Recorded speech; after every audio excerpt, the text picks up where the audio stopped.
Hey, welcome to Draft Academy. My name is Mike. In this tutorial, I want to talk to you guys about methods in Ruby. Now, a method is basically just a block of code that we can write, which will perform a specific task for us. A lot of times in Ruby, you're going to have different groups of code, different groupings of code. They're going to perform specific tasks, or they're going to do certain things. And what we can do in Ruby is we can take all of that code that's designed to perform one task. We can put it inside something called a method. And what's cool about methods is you can actually call them from other places inside your program. And we can give methods information and then they can give us information back. So in this tutorial, I'm just going to talk to you guys about the basics of using methods. We're going to write a method and we're going to look at how they can be useful. So the first thing I'm going to do is create a method. And our method is going to be very simple. All it's going to do is say hi to the user. So our method is going to perform one task. It has one goal, and it's going to say hi to the user. So down here, I'm going to create my method. The first thing we always want to do when we create a method is type out def. And this basically means that we're defining a method. Second thing we want to do is give our method a name. So generally, you want to give your methods descriptive names so it's very obvious what task they're performing. In our case, our method is saying hi to someone, so we can just call it say hi, just like that. And now what I want to do is hit enter, and I'm going to come down here and I'm just going to type end. So essentially what I'm doing is I'm defining a method block.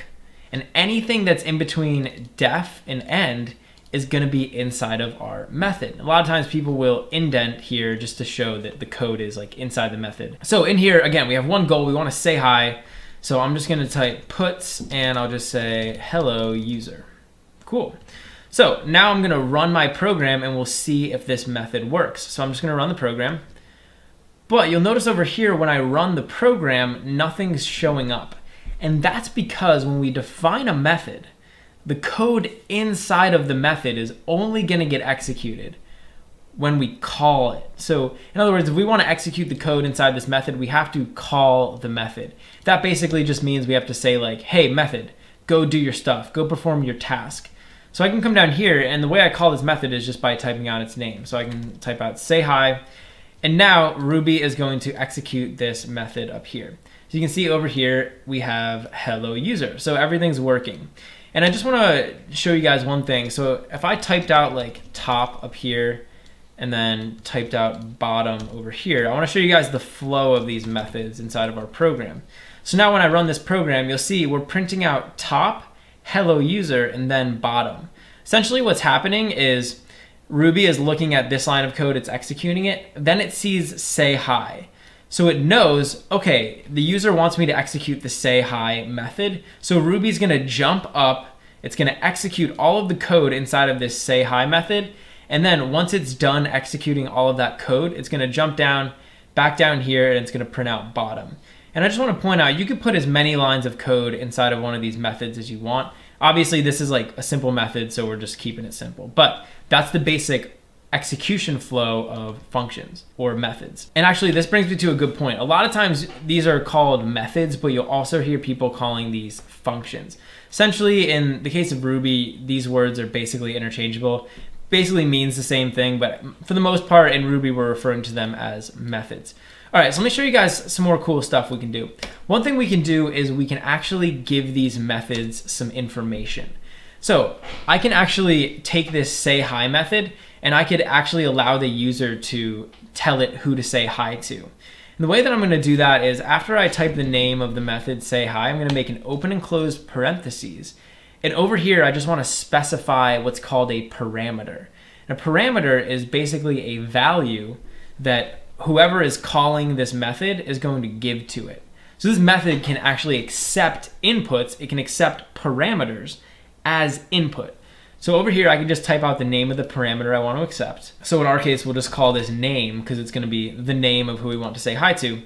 And then down here, instead of saying hello user, I can say hello name.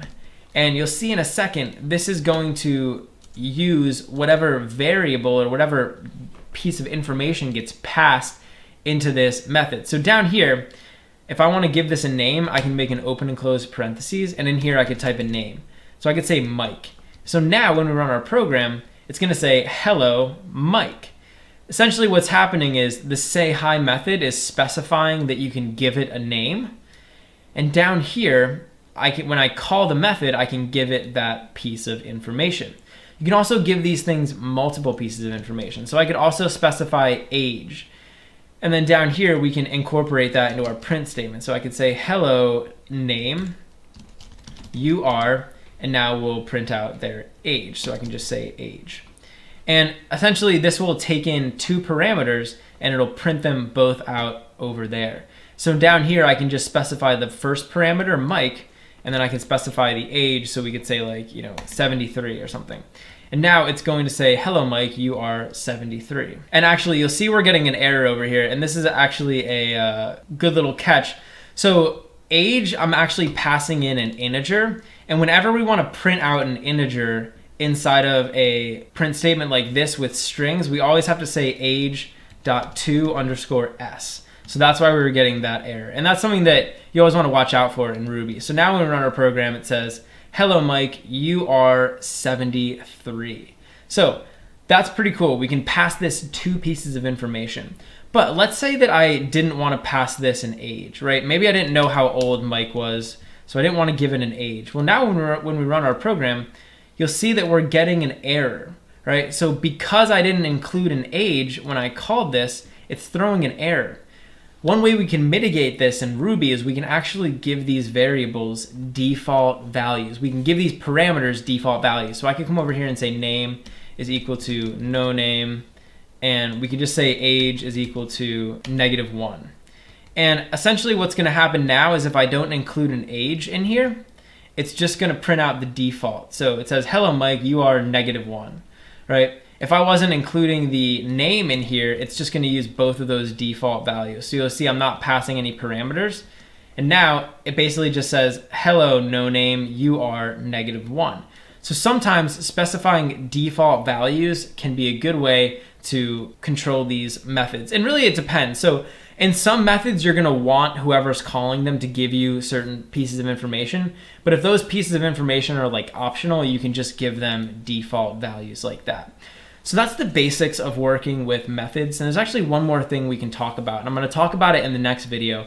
It's something called return types. Basically, we can give the method information and the method can give us information back. But for now, this is just the basics, and I hope you guys learned something about methods.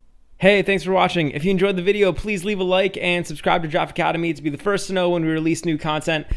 Also, we're always looking to improve, so if you have any constructive criticism or questions or anything, leave a comment below.